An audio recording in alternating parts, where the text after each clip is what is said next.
Welcome. In front of me is a WIKO View 3, and today I'll show you how to boot the device into Fastboot mode. And to get started, what you want to do is hold power key, select power off, and once the device turns off, hold power key, volume up at the same time.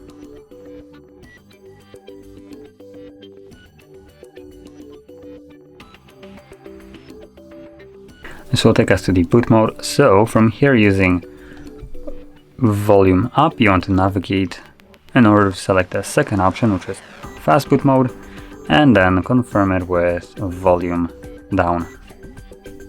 And there we go. As you can see, Fastboot mode appears here, and we are now in the desired mode.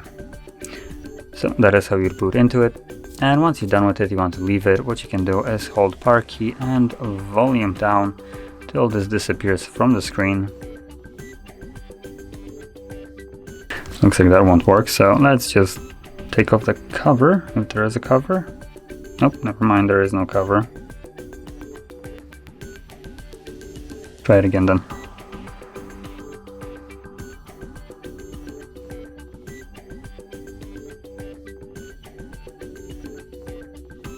No, there we go.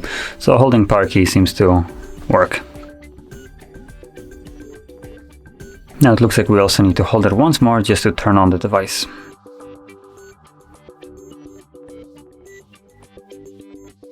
And there we go. So, if you found this very helpful, don't forget to hit like, subscribe, and thanks for watching.